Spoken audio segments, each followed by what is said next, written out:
question today is, do you really trust God? Do you really trust God? I had asked Wednesday night at Bible study for folks to be praying. There was a family, a young family.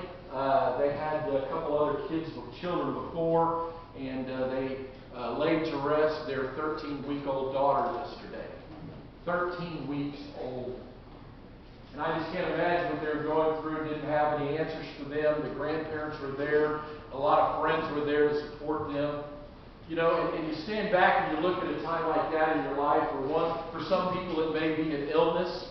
When you go to the doctor and the doctor says, we need to run some more tests. And we need to run some more tests. And finally you get up the nerve to ask and say, God, what is it? I mean, or doctor, what is it I have? And what can be done? And how long do I have? It may even be to the point where how long do I have to live?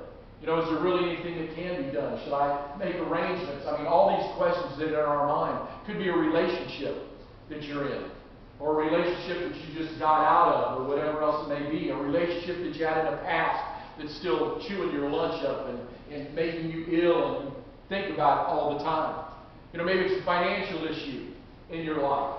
You know, you've been out of work, or maybe the work's slowed down some, and all these kinds of things are going on. How am I going to make my house payment? How am I going to make my car payment? How am I going to buy groceries? You know, just the basic necessities of life. And when these massive, huge times come into our life, we ask ourselves, need to ask ourselves this question: do I really trust God? You know, or do I try to depend upon myself? Well, how much do we trust God? So today we're going to talk out of 1 Samuel chapter 17. It's in the Old Testament, in 1 and 2 Samuel. It's a very familiar story. You've probably heard it 1,000 bazillion times before. I don't even know if bazillion's a number, but if things keep going financially the way the government wants, we're going to find out what bazillion means one of these days, or at least quadrillions or something, because it's got to be along somewhere if they just keep on spending all this money. But anyway, all right, we're going to follow along Scripture, stopping along the way, pointing some things out, asking ourselves some questions. So we'll get started, and here we go. It says, the Philistines got ready for war. There's a battle going on, and brought their troops together to attack the town of Socoh and Judah. They set up their camp at whatever, however to pronounce that, and Socoh and Azekah, all right?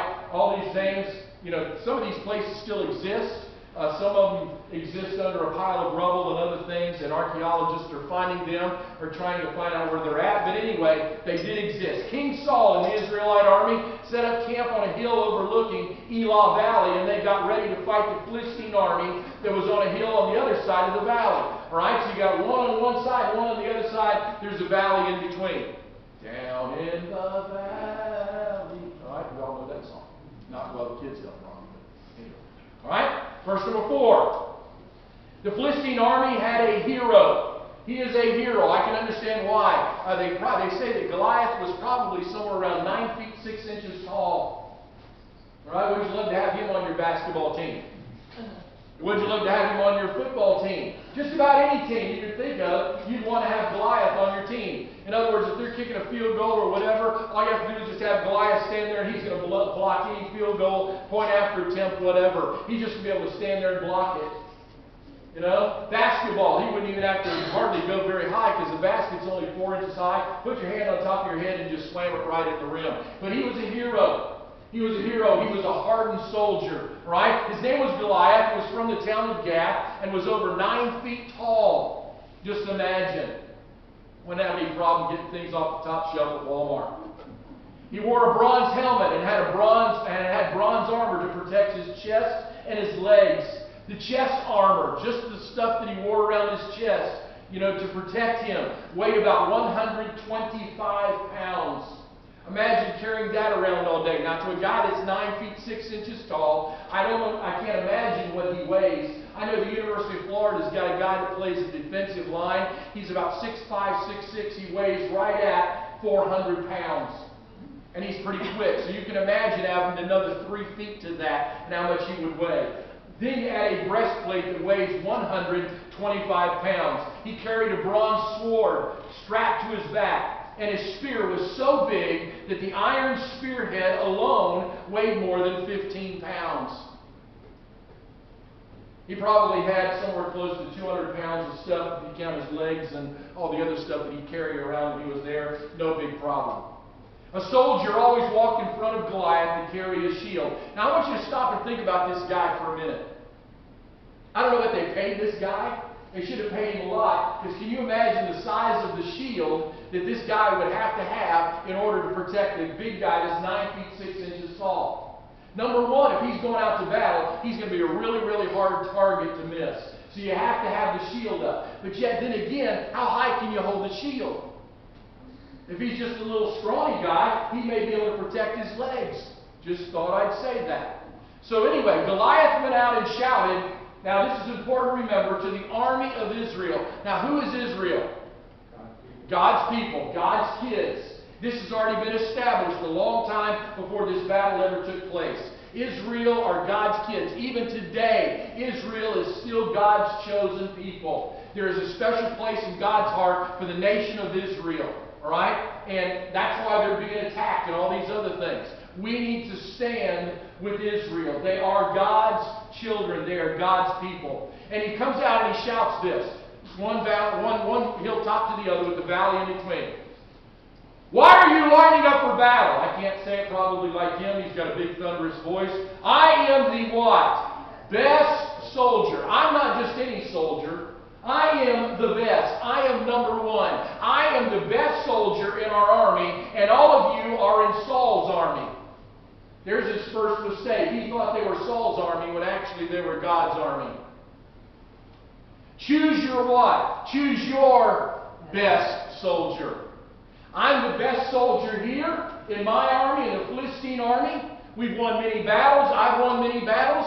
So you go choose your best one, and we're going to go mano a mano, nose to nose, head to head. We are going to have a Royal Rumble.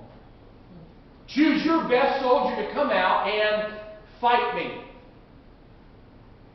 If your best soldier can kill me, our people will be your slaves. Here's what they're kind of laying out. They're laying out all the cards on the table, all the money's on the table, and he's saying, listen, and that's a big if your best soldier, your very best soldier, can come out and defeat me, our people, all the Philistines, will be your slaves. But,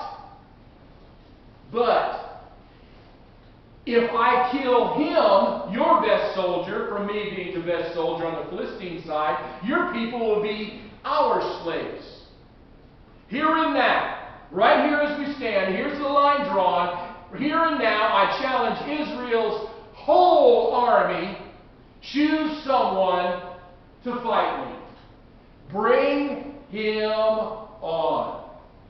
Or as BJ does. Now remember, here's the next part of it. Choose someone to fight me. Saul, the king, the guy in charge, and his men heard what Goliath said. I bet they did. I bet their ears perked up. They heard what Goliath said, but they were what? So frightened of who? Goliath, they couldn't do a thing. Ever had that time in your life? That battle we were talking about at the very beginning? Lost a loved one, lost finances, lost health, whatever it may be, the death of someone, whatever that big Goliath was in your life, here it is for them. Right? They were so frightened. And sometimes when that mountain comes in front of us, that big Goliath comes in front of us, we look around and we go, okay, what do I do next? What do I do now? I'm not talking next year, I'm not talking next week, I'm not talking tomorrow. What is it I need to do now?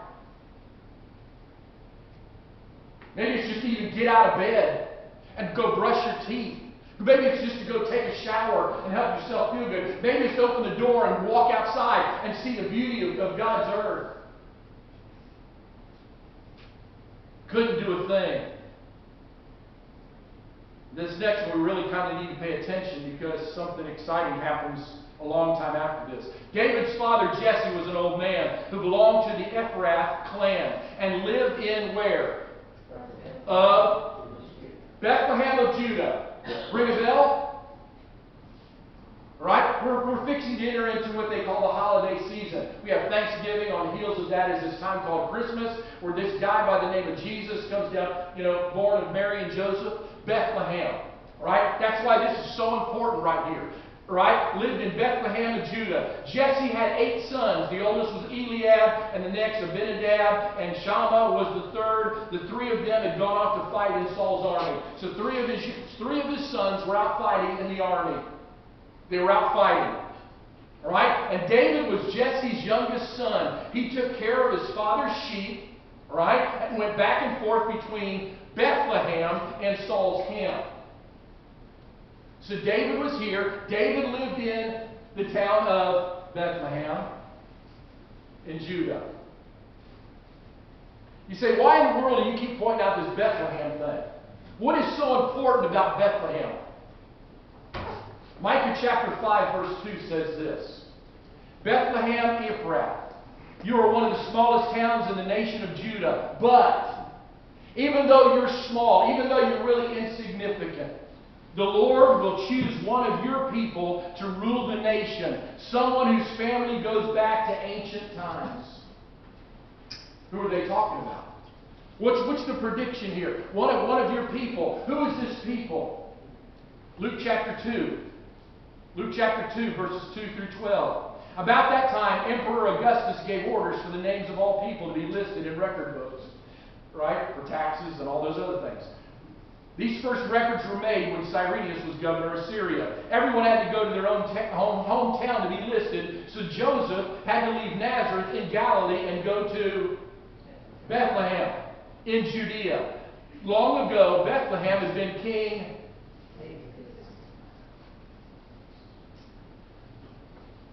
This guy we're talking about today became king. This little scrawny little boy grew up to be king. All right, we're going to talk about that here in just a few minutes. So long ago, Bethlehem had been King David's hometown. And Joseph went there because he was from David's family.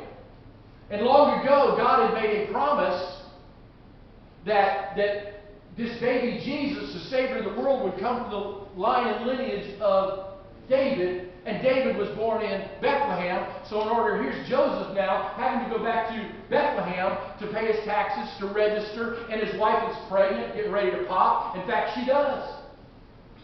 Mary was engaged to Joseph and traveled with him to Bethlehem. She was soon going to have a baby, and while they were there, she gave birth to her firstborn son. She dressed him in baby clothes and laid him on a bed of hay because there was no room for them in the inn. That night in the fields near Bethlehem, some shepherds were guarding their sheep. All at once an angel came down to them from the Lord, and the brightness of the Lord's glory flashed around them. The shepherds were frightened, but the angel said, "Don't be afraid." Yeah, right. I'm out here in the middle of nowhere and angels show up and start talking to me. I'm not going to be afraid. I'm going to be rubbing my eyes and thinking, what in the world did I have for lunch? I think that Mexican's kicking in or whatever else it may have been. But the angel said, "Don't be afraid. I have good news for you which will make everyone happy.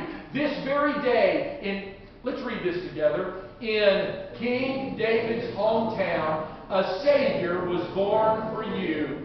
He is Christ the Lord." How much do you really trust God? You will know who He is because you will find Him dressed in baby clothes, swaddling clothes, lying on a bed of hay in a manger.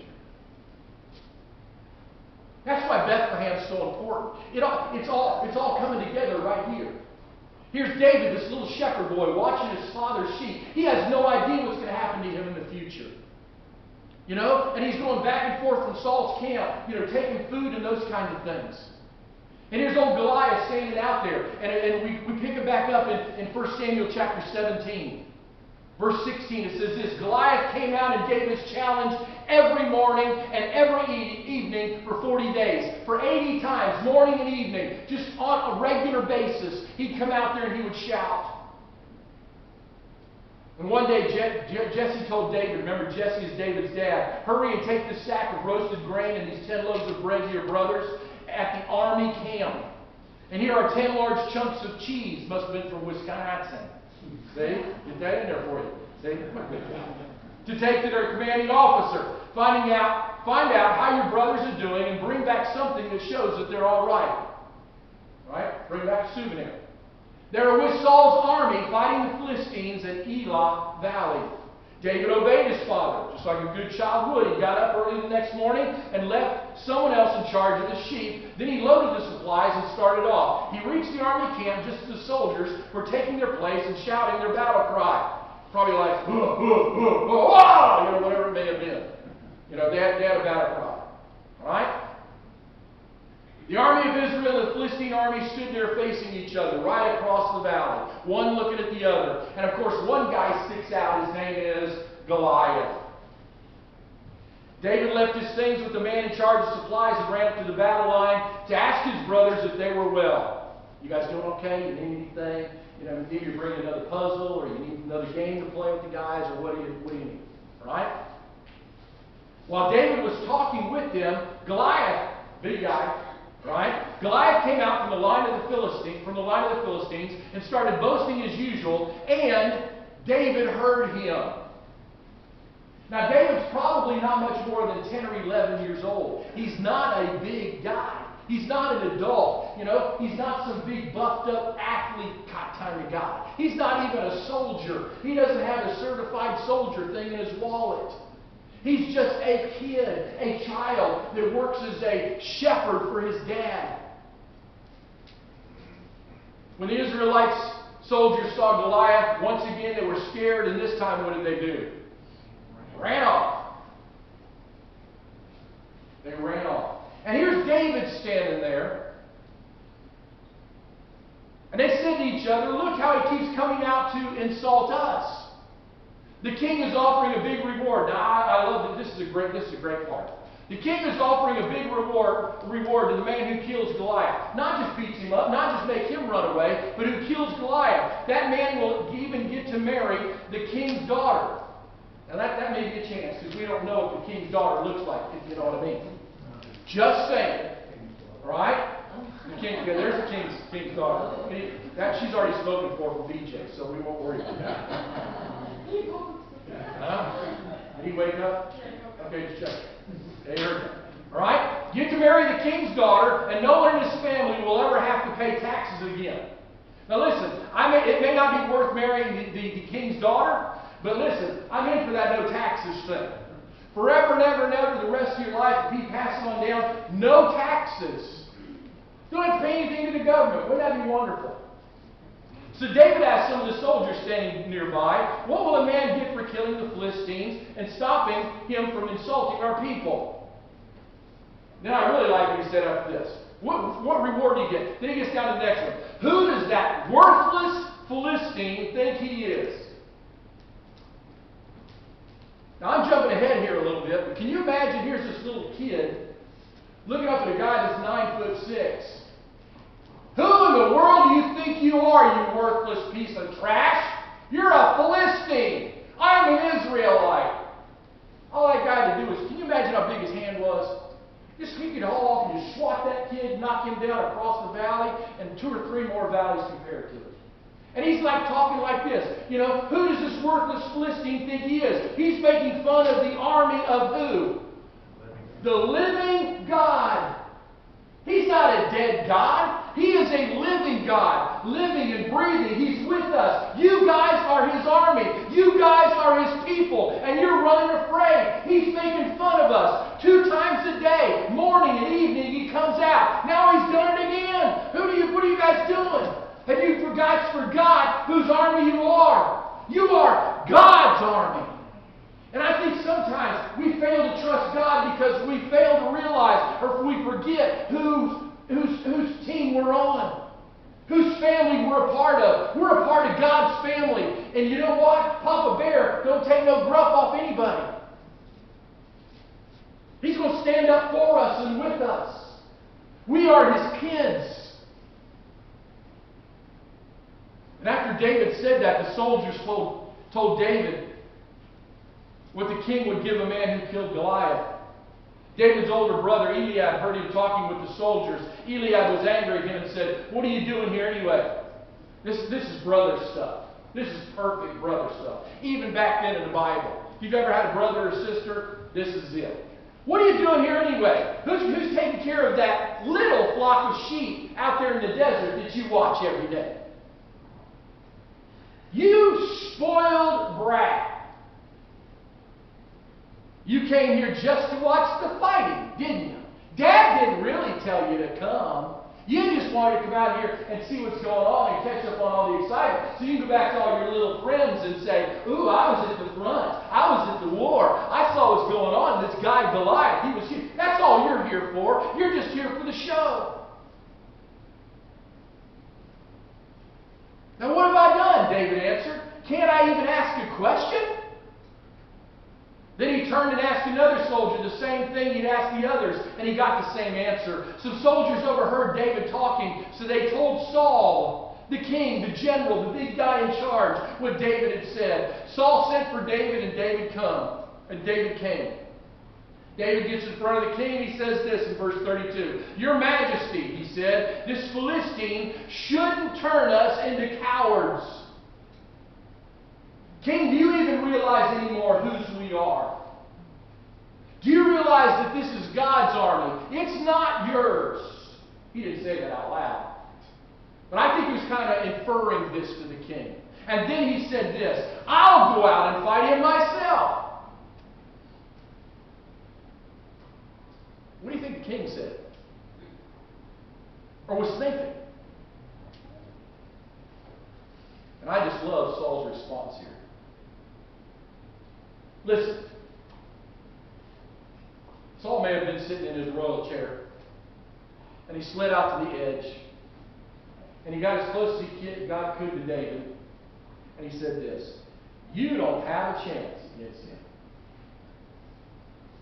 In other words, we will send you home in a body bag if there's anything even left of you. That's all the story is. That's how you're going to go back and see your dad. This guy will destroy you. Saul replied, you're only a boy, and he's been a soldier all of his life. Besides that, look how big that guy is. And that's how big he is across the valley on the other side of the hill. But David told him, David sat down and said, listen, hold on a second. Let me show you my resume. He said this, Your Majesty, I take care of my father's sheep. And when one of them is dragged off by a lion or a bear, lions and bears, I go after it and beat it with a wild animal, beat the wild animal until it lets the sheep go. And if the animal turns and attacks me, I grab it by the throat and kill it. Now that's either bravery or something else. Man. Sir, here's some more. Sir, I have killed lions and bears that way, and I can kill this worthless Philistine. And I'm thinking at this point, maybe David should go out and take another look at how big this guy is. He shouldn't have made fun of the army of the living God. The Lord has rescued me from the claws of lions and bears, and He will keep me safe from the hands of this Philistine. Hello, cancer. Hello, broken relationship. Hello, anything else that you want to throw out there that you're Goliath. He will keep me safe from the hands of this giant in my life. He will. All right. This is what Saul says. All right. Now I kind of wrote this in my notes, but I really think you're nuts, you're crazy. It's been nice knowing you. That's really what Saul said. All right. Saul answered, go ahead and fight him. And I like this. And I hope the Lord will help you. I really hope. I'm praying for you, dude. I'm there behind you. Because if God does it, it's going to be a very, very, very, very, very short battle.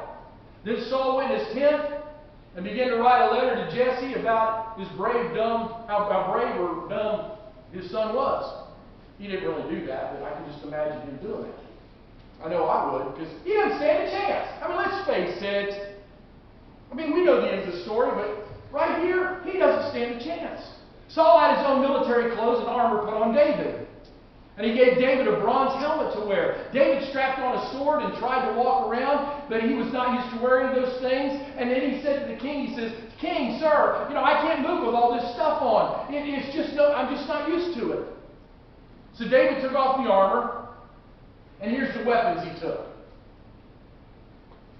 Remember who's fighting. Remember who you're fighting. Remember what you're fighting. And he picked up his shepherd's stick. Stick. He went out to a stream and picked up 5 smooth stones. Whoop-de-doo. And he put them in his leather bag. Then with his slingshot, so now he's got 3 things in his hand, he went. All he's got is a stick, 5 smooth rocks, and a slingshot, and then it comes down to this. Alright? He went straight towards Goliath.